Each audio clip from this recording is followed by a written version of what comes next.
Good morning, New York. Yesterday, the storm that our city had spent days preparing for finally arrived. Snow fell across the 5 boroughs, temperatures dropped, winds gusted.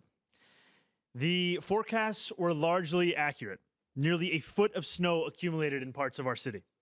And yet today, our city is up and running, thanks to the plans we put in place and the countless city workers who delivered on them. The strength of our response is a testament to all of those who put in long shifts, clearing snow from our parks, keeping our public transit running, and responding to emergencies. Over 5,000 sanitation workers traversed our 6,000 miles of roadway multiple times, using 2,500 pieces of equipment to plow snow, pour brine, and dispense tens of millions of pounds of salt. Every street in the city was plowed. Nearly 19 tons of anti-icing solution were applied to the East River bridges by our DOT crews. The City Tow Truck Task Force, which helped our 53 motorists yesterday and today, didn't just help keep roads clear across the 5 boroughs. They freed trapped motorists, escorted plows, and ensured ambulances could get to those in need. These are our fellow New Yorkers who do immense work that is often unseen and unrecognized. They keep our city running no matter the challenge before them.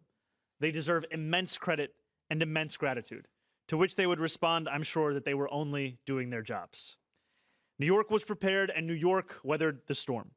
I want to commend the leaders who are here with me today, those who are still hard at work at our emergency operations centers, and every agency that communicated and coordinated effectively across government to serve this city.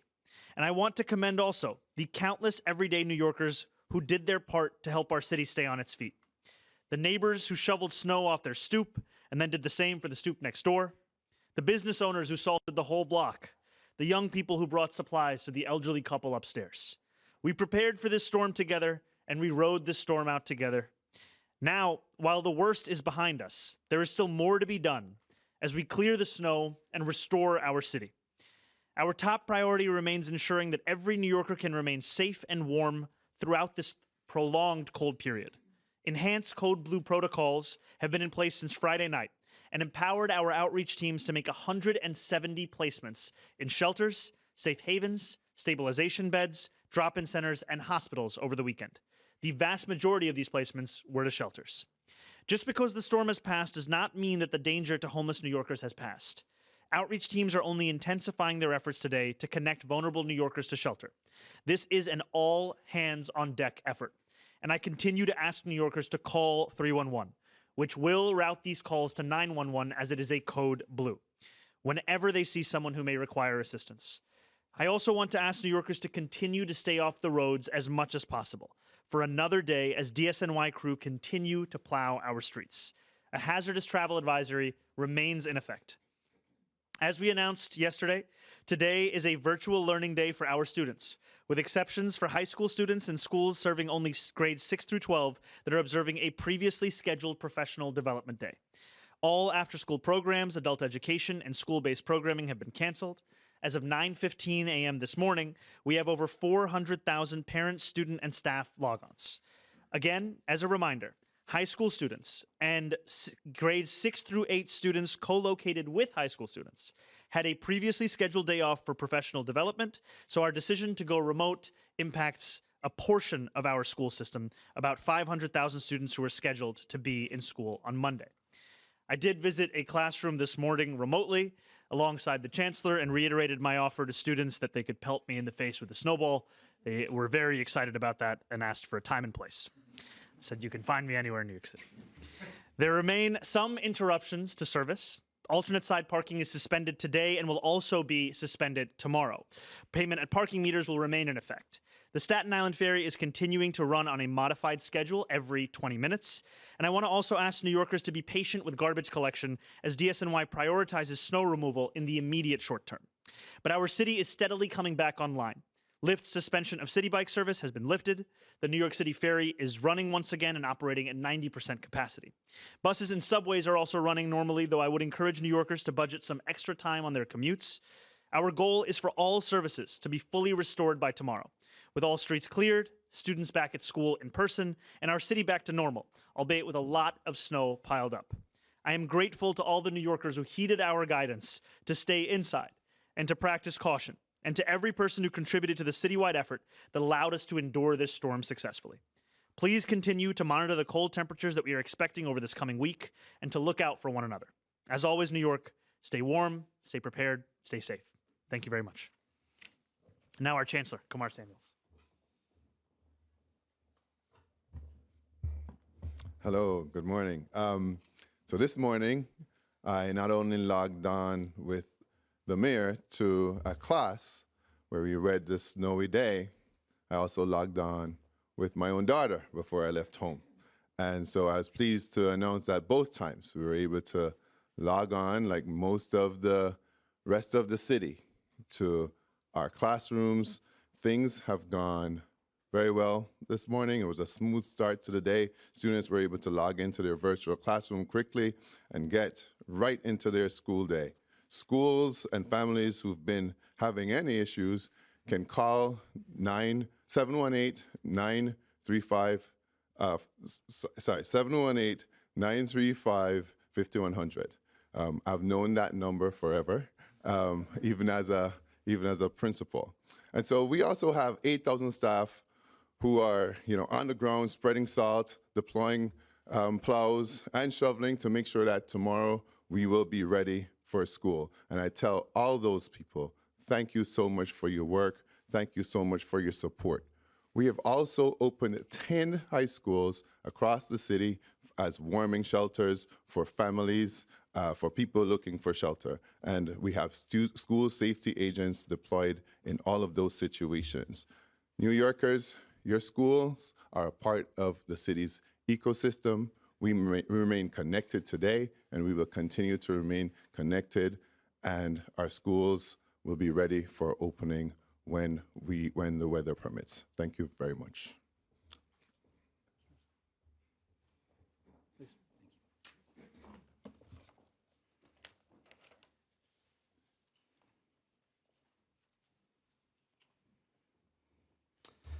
Good morning. I just want to start by thanking the thousands of city employees and volunteers who worked through this weekend shoveling snow, responding to emergencies, serving our most vulnerable, conducting outreach and coordination overnight and in dangerous conditions. From sanitation workers, first responders, DOT crews, park staff, to my team in emergency management, these people really showed up when we needed them most. And at the same time, this weekend tested us in more ways than one. Alongside the major snowstorm, we faced prolonged extreme cold, as well as 2 tragic fires in the Bronx.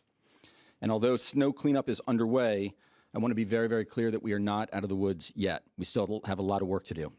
Dangerous weather conditions persist throughout the week with frigid temperatures, placing utilities and infrastructure under pressure, and vulnerable New Yorkers remain at risk.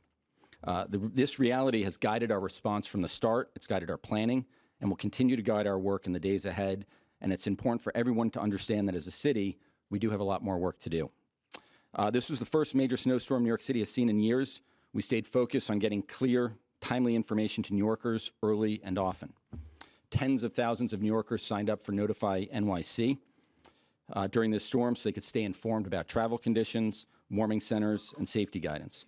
Knowing is half the battle. Informed New Yorkers make safer decisions, and New Yorkers did exactly that. People stayed off the roads when possible. They checked in on neighbors, and they took advantage of city resources. We were able to open, as the Chancellor said, and the Mayor, warming centers across all 5 boroughs. At Emergency Management, we coordinated this response around the clock through our Emergency Operations Center, connecting agencies and partners together 24/7 in real time, ensuring our plows were able to operate across all 5 boroughs. Emergency crews, police officers, ambulances were able to respond and serve. The mayor and his team, they really did a great job empowering agencies to act early, communicate clearly, and work together. The support we received from City Hall throughout these emergencies allowed our agencies to coordinate quickly, act early, and respond efficiently. This made it possible throughout the day yesterday and overnight to move resources where they were needed most, keep New Yorkers informed, and unified our response. As I prepare to step away as commissioner, I want to just say how lucky I have been alongside the team at Emergency Management and all of our sister agencies. I found that, excuse me.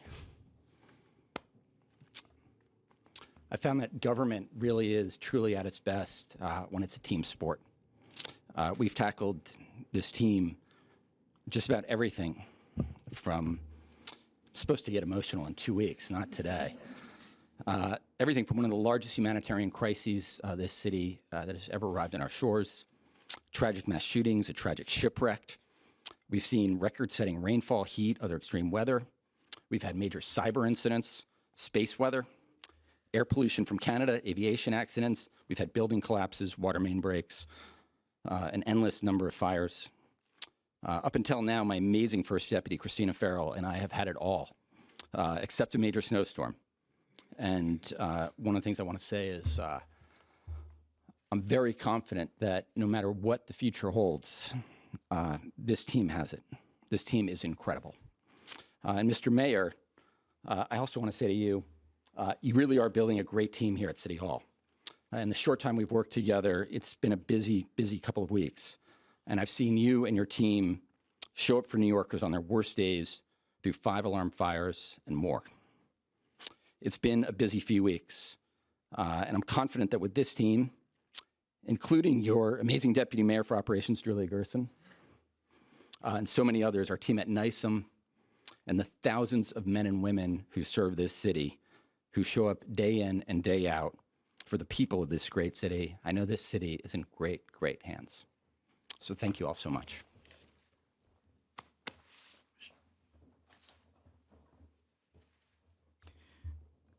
Good morning. Yesterday, 5,000 sanitation workers showed up to drive plows and spread salt on highways, roads, and bike lanes. While everyone else was warm inside or having fun in the snow with loved ones, they were working around the clock to help keep New Yorkers safe. And they're still here. We remain on a full force 24/7 operation for several days to come as part of a full cleanup following the storm. It was the largest and most intense winter storm to hit New York City in about 5 years, and I want to remind New Yorkers about what to expect from a robust DSY operation following the storm. Last night and today, we plowed every single street multiple times, running routes consistently and repeatedly based on conditions on the ground. Because of that work today, the streets are passable for emergency vehicles and people who must drive to get to work. The same is true for bike lanes, which are so critical for New Yorkers in the delivery field. But this is an ongoing process. Those huge mounds of snow can't stay at the corners. They need to be hauled away. And as New Yorkers address their sidewalks or dig out their cars, bike lanes and roadways will still need additional passes from DSNY. We are not slowing down. We have hundreds of emergency snow shovelers working today, with an emphasis on making sure areas around schools are ready for tomorrow. We have hired extra equipment for snow hauling and ridge breaking, and given the deep and ongoing cold, we will soon activate snow melting operations, setting up large machines that can each melt up to 120 tons per hour. In short, we will continue to address all conditions throughout the week. Property owners, please remember to shovel and salt your sidewalks so that pedestrians can get where they need to get to safely. The city is open, and it will get more and more open in the hours ahead, thanks to the work of this department and this administration at large. Thank you.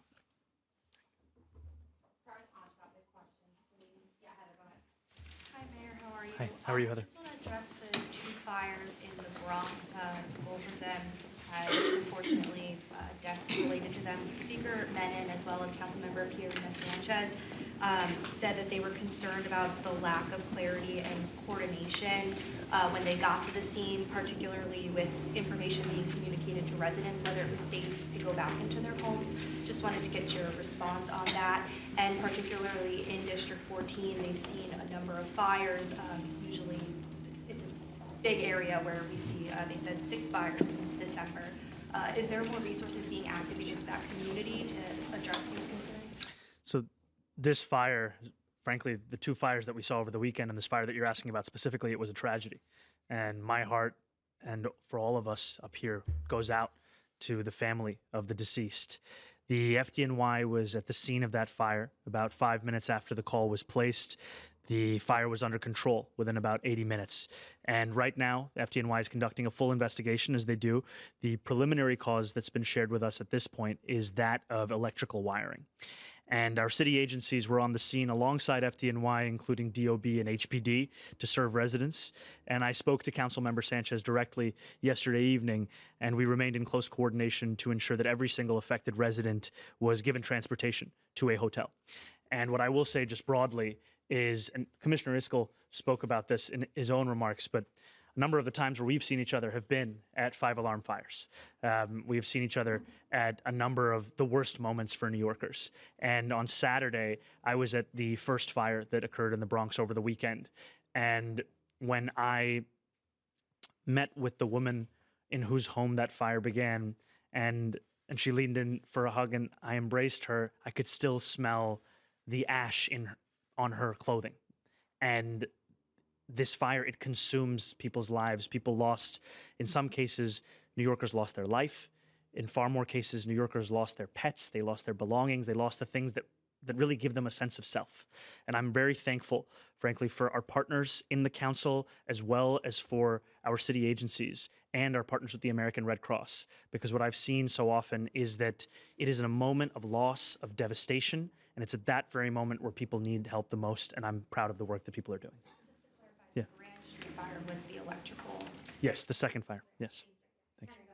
Hi, Mayor. How you doing? Hey, how's it going? Two sort of forward-leaning questions with this big storm being chased by very, very cold temperatures, particularly in the overnight hours. First, what is the sidewalk clear deadline, and are you worried with this kind of sleeting down ice last night and then already very cold, a lot of New Yorkers just simply won't be able to do it, and then what? And then also, you mentioned a number of removals of homeless individuals. We did have some people found deceased. Are you doing anything different moving forward into this next phase of the storm and cold as far as getting people off the streets? So I'll answer the second question first, and then I'm going to pass it over to our Deputy Mayor Kersen for the first question. So first and foremost, I send my deepest condolences to the families and the loved ones of those New Yorkers that lost their lives.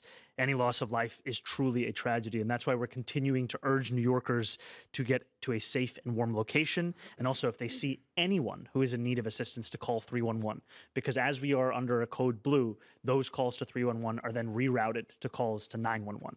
Now, what it means to be in a code blue, which continues today and will continue this week, is that shelters have relaxed their intake policies. Whereas typically you might have to go through a set of paperwork or processes, have to go to one shelter to go to another.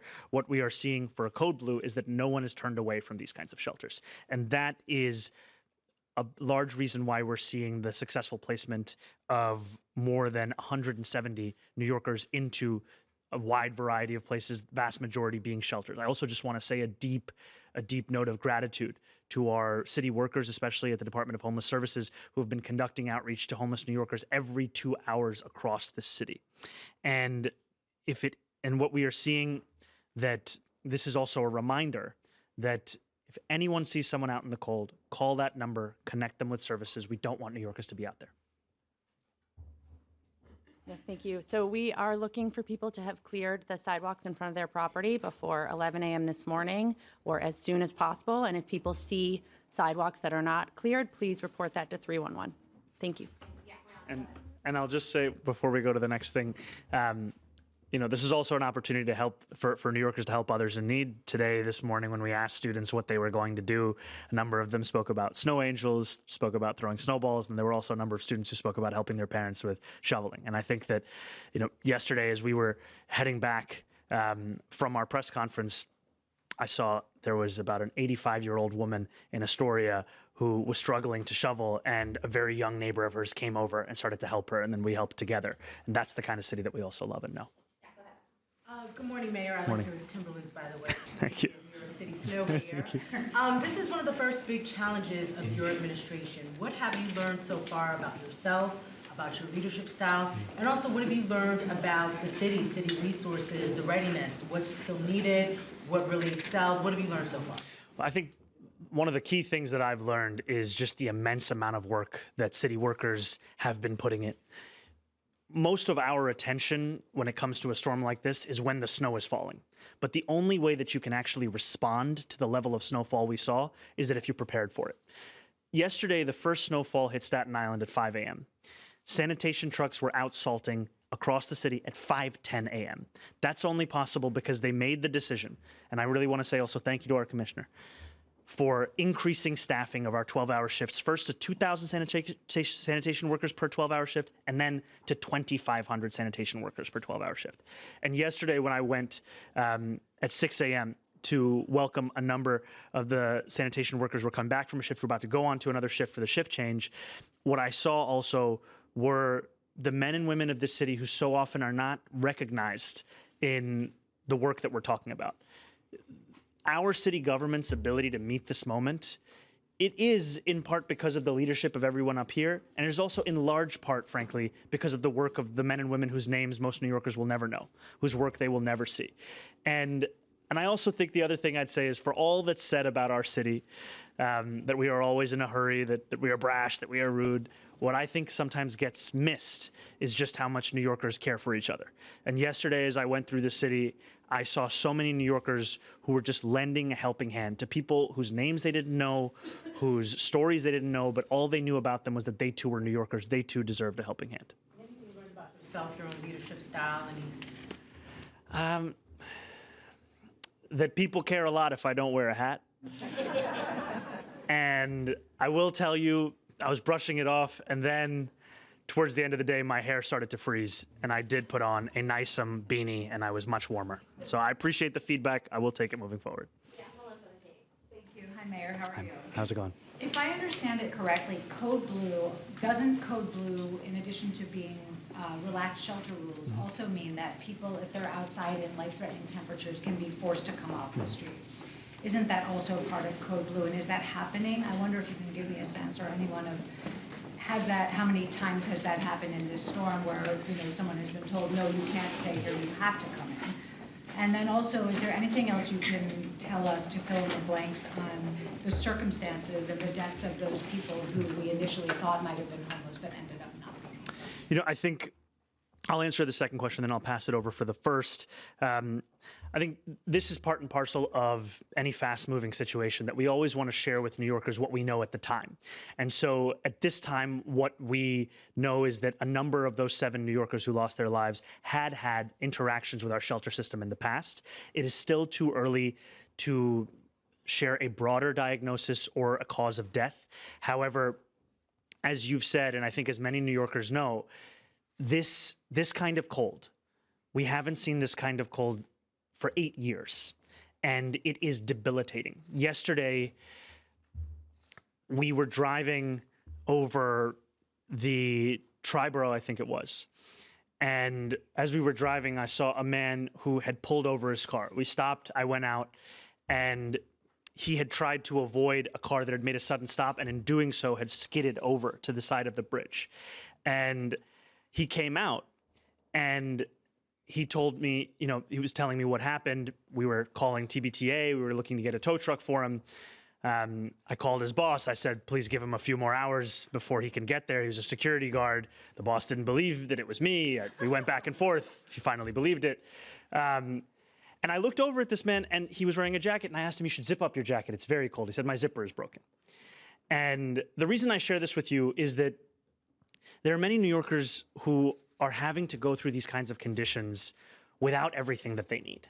And too often they're made to feel as if it's their responsibility. And I want to make very clear from our city government that actually we view your problems as our problems. We want to be there to help you. And what I've seen city workers do in providing that kind of warmth, on Saturday morning when I went to the warming center after we saw that fire in the Bronx, and I was there alongside Speaker Hastie and State Senator Jamal Bailey and Councilmember Kevin Riley, was that New Yorkers were at a loss of what could happen next. This was before the worst of the storm was to hit. What could they do? And it was through the kindness, the service of city workers and also the American Red Cross that they were finding a moment to get a sense of themselves. So I'll pass it over for your first question. You're very welcome. Good morning. Yes, if an individual is in danger, right, danger to themselves or to others, we will involuntarily remove individuals to the hospital. That is our our solution of last resort. Wherever possible, we really try to build relationships and trust with the individuals that we serve. Over this weekend, there were 3 involuntary removals to the hospital, but as the mayor has noted, many, many more voluntary removals, and that is based on the long history and relationship building that outreach workers do, and to convince people that this is, in fact, a truly exceptional circumstance and they need to accept a placement. Hi, Mayor. So did you give the guy a jacket? Is it working? No, we actually put him in his car and gave him hand warmers, got the heat back up. I wanted to ask, one of the things I noticed, and I've heard complaints from people, is that bus stops haven't been cleared, and even crosswalks, like even this morning coming to City Hall, Park Place, and Broadway, like it was about 2 feet high when they cleared the sidewalk. So whose responsibility is it, particularly for bus stops? I saw yesterday tons of, elderly getting on buses, and it's difficult for people to climb over the snow pile. So I don't know if that's the property owners who have the bus stops in front, or whose responsibility is that, and if the city will step in to get some of these cleared. Yeah. I'll have our deputy mayor speak. Yeah, sorry. Yeah, it is the Department of Transportation's responsibility to clear bus stops, and we have activated extra resources from our contractor and our DOT staff to be working on that. This was sort of an extraordinary amount of snow, and as you know, all of our workers are working to do everything around the city to clear snow in front of their properties, but we are working to clear all those bus stops. Do you have data on how many were cleared? I saw, anecdotally a photo of Brooklyn, but I can tell you, like Queens Boulevard yesterday, Major Artery, none of the bus stops were cleared, and the buses were still running. So do you have data on how many bus stops were cleared yesterday and today? Not immediately, but people should report those when they see them so that we can respond. Back to the question about the people, the homeless people who are on the streets. And I know that getting 170 people into shelter is momentous and hard to do. But there are sometimes 3,000 or 4,000 people on the street at any given time. I'm wondering, when you do this outreach, where are you going? Are you going to the encampments? Are you going to the subways? Are you going to the other places where people seek warmth to try to convince them to come out of the cold? And is there, how do you feel about the fact that some people have to be brought in involuntarily, especially since the man apparently froze to death at Junction Park in Queens? Look, I think the work of these incredible city outreach workers is both of their own planning, where they know where they have to go to actually find and meet and make the case to homeless New Yorkers, but also it's in response to New Yorkers' calls to 311. And that's why it's so helpful, is that I know there are so many New Yorkers who see someone out in this kind of cold and know what we all know, which is that no one should be out in this kind of cold. And when they make that phone call, that also informs where the outreach workers are going. So it has to be proactive. It cannot be a wait for homeless New Yorkers to come to us. We have to go out there and make the case directly. And I think that the 170 placements, as you said, it's not only a testament to the outreach work that's being done, it's also a glimpse into the far larger number of conversations that are being had. And then when it comes to involuntary commitment, I think, as was said, this is a last resort. However, it is a resort when it is of a medical danger to a New Yorker to stay out there. I just wonder how frustrated you are as a mayor who cares about people, that when we know that there are 3,000 or 4,000 people on the street, and you can only get 170 to come in and get shelter, and you know it's going to be colder and colder as the week goes on. I think first I would say the census of homeless New Yorkers, especially in a moment of this kind of cold, it's hard to pinpoint exactly what it has been over these last few days. However, there is a hope count coming up this week where we will get a more accurate number of how many New Yorkers are homeless here across our city. For me, this is a moment where the city can show itself as a government that can meet the needs of New Yorkers, and also one that has to listen to New Yorkers. Because, Marcia, you had flagged in the past that you'd spoken to a homeless New Yorker who didn't want to go to a shelter because they didn't think that they would be offered a single bed on their own. And so part of our outreach has also been, how do we ensure we're offering a wide variety of options for a New Yorker to come in? Because the most important thing is to get that New Yorker off the street, get them into the warmth. I can tell you that the cold, we pride ourselves on being tough in this city, but after 8 years of not facing this kind of cold, we might be numb to what it actually means for people. And the other thing I would just say is the dangers are not just in the conditions, but also how we respond to the conditions.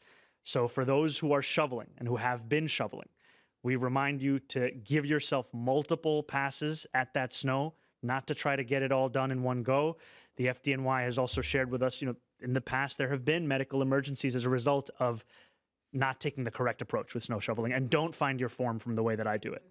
Today, because that man that I spoke to, Yeah. your staff actually got him a single bed, and he went in and got shelter, so he wasn't on the street because of your action. Thank you, Marsha. That was also because of you having flagged that. I appreciate that. Yeah, Mr. Mayor, you seem to have been all over the place yesterday. Can you talk about that and where you went and what did you want to see or look for or look at? And number two, do you plan on having all schools open tomorrow? That is our hope, and that's what we're planning for right now. We will share as soon as we get to the definitive. I will tell you that, yesterday began early, but frankly, that's the time it began for many New Yorkers who are working hard, right? I was out of the house, I think, before 5 a.m. We headed out to the shift change, and then from there at the shift change, we went to Central Park, where we saw a number of other workers who were hard at work shoveling. From there, we went to a press conference, and then from there, we drove through a number of neighborhoods just on our way back to just keep an eye out. And so there was one instance where somebody was trying to get their car out. We all got to a shovel, helped them out. There was another where somebody, this was at a NYCHA development, was trying to get their car in. And we met them at the beginning of the parking lot. They had an entire bed of snow. It was, an uncle and his 3 nephews with 1 shovel. And so we got to work and helped him in. We drove into Queens. We met a man whose tires were far too low and he was not able to drive through the street. So we shoveled, we got him out. And then we were about to call sanitation, and then there they were. There were 2 plow trucks that were just right there coming in at the perfect time.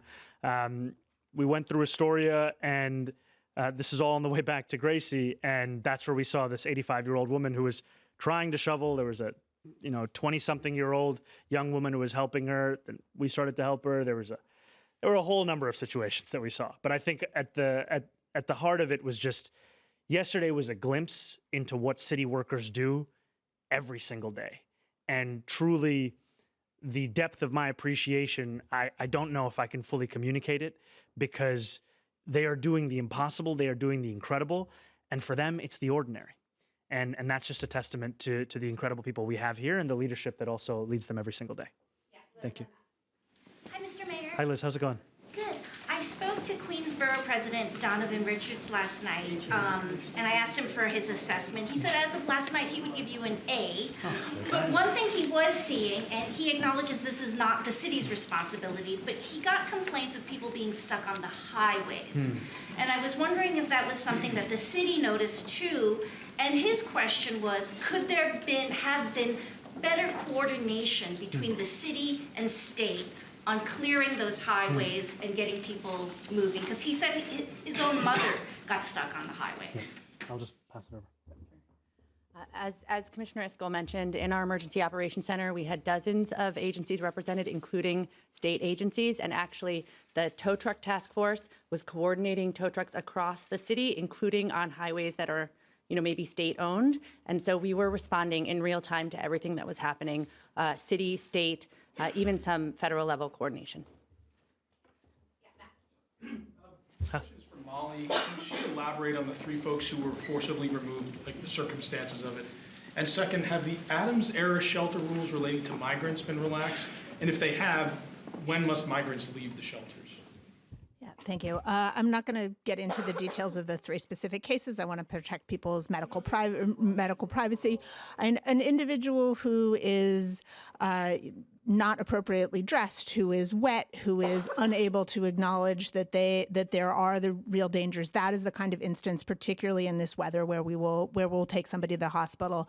And I do want to stress, these are decisions that are made by clinicians, and the next step is to take somebody to a hospital where a doctor can assess them fully and determine what the next step is there, right? So this isn't, it's not incarceration, and it's not involuntarily removing people to shelter. It really is about a medical decision making.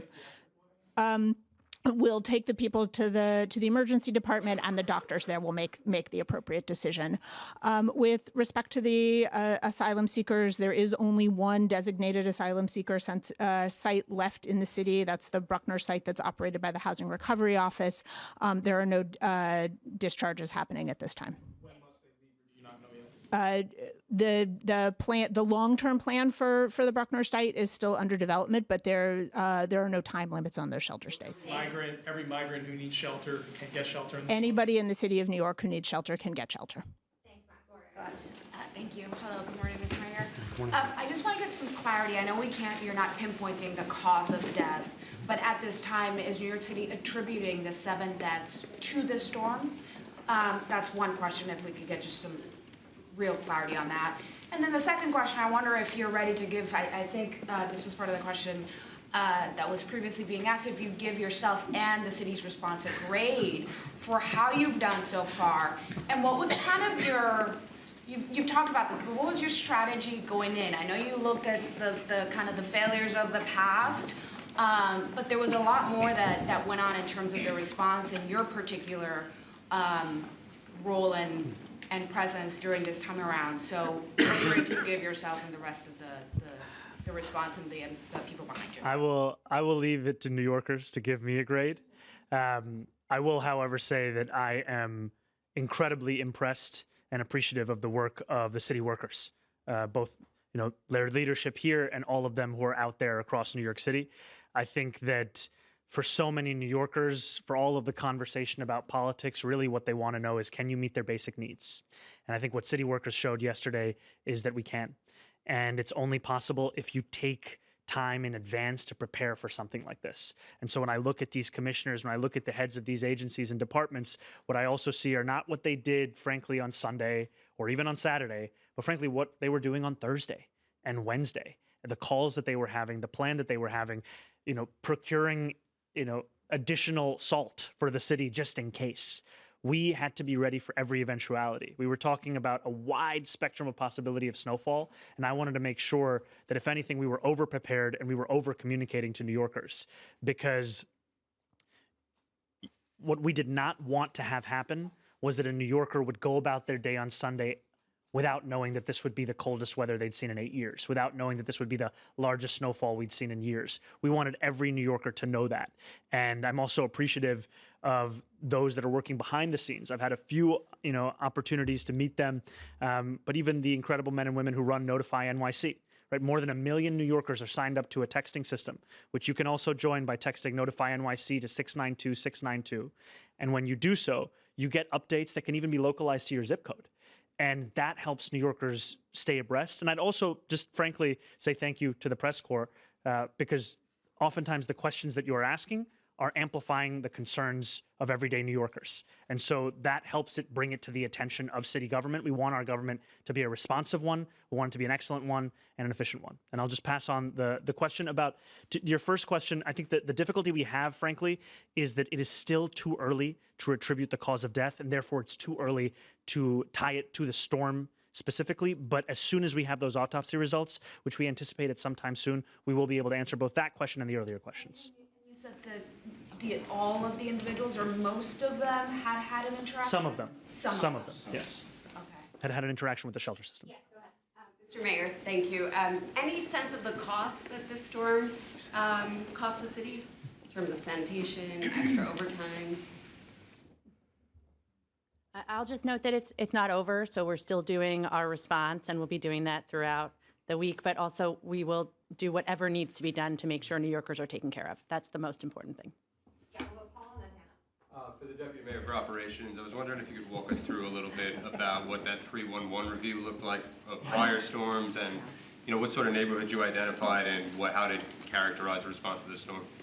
Okay, so we have a monitoring capability to be looking at 311 complaints as they are happening during the storm in real time, and we also did a review of 311 complaints over the last few storms. We specifically wanted to focus on complaints around properties that we own to make sure that we're doing our part. And then we let all of our agencies know the specific locations that were issues in the last few storms so that they could target those locations and make sure that they were clearing sidewalks in front of city-owned property. we want to make sure we're doing our part as we're asking New Yorkers to do their part as well. I'm wondering, you've mentioned that you're planning to reopen schools tomorrow. We're talking about clearing the sidewalks. Is there a concern about refreezing overnight? Have you spoken with the chancellor about the possibility of another day of virtual learning? And when can families expect to get an update if there is one as far as virtual learning? So I think this is part of what the chancellor had shared earlier, which is that right now there are hundreds of DOE employees who are also supplementing the work of DSNY as well as many other city agencies and departments in clearing the snow right outside of schools to make sure that it is safe for students to actually return. I think that's just, to be clear, that's what drives all of our decisions is safety. That's why we made the decision for today to be remote, because the conditions were so hazardous that we didn't want there to be so many more New Yorkers who were out having to come to school. We're going to be sharing that decision with New Yorkers soon, around tomorrow and the days to come. However, what I will say is that that is our hope, is to ensure that we return to in-person learning. We have time for a few more Moses and then Tim. All right, I wanted to ask about power outages and if you've talked to the state about reaching out to Con Ed, and do you have any tips or advice for the New Yorkers with current outages out in parts of Brooklyn? Can you say the last part one more time? Do you have any tips and advice for me? Tips or advice for the New Yorkers that are currently in the cold because of the outages? I think the first thing I would say is to call 311 immediately. The city wants to know if you are facing any kind of an outage of this kind. It is also our job to help you respond to this. And yesterday when we had an emergency briefing, we also had representatives from Con Ed there as well. And because it is critical for us to not just work as a whole of city government approach, but frankly, an approach that encompasses everything that affects New Yorkers' lives. They're affected by state government decisions, city government decisions, by private companies' decisions, and so we want to actually have that cohered. So the number one thing would be call 311 if you're facing an outage. The city wants to know, the city wants to help. And the other thing I would just say, I've spoken a lot about safety in the context of staying inside, staying warm, avoiding unnecessary travel. I would also say in a moment of immense cold that to be mindful with space heaters, that you do not leave them running unattended, and that you also do not have them operating within 3 feet of something that is flammable. Thank you. All right, last one, Timmy, go ahead. So yesterday you told students they could throw a snowball at you if they were upset. Has anyone done that yet? Not yet. A number of the kids this morning were very excited about it. So I feel like it could occur at some point today. Just on my toes. All right, sorry, just one more right here. Yeah. I just had one off topic. Oh, hey, Sally, how's it going? Good, how are you? Doing well.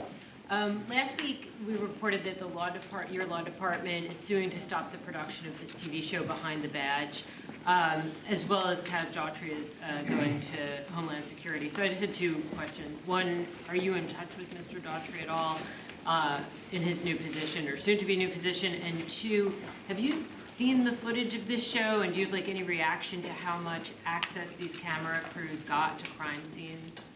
So I am not personally in touch with Mr. Daughtry, and I have not seen the footage myself of this show. I can tell you, however, that we're continuing a pre-existing law department policy on their action that they're taking. Okay. Thank you all so much.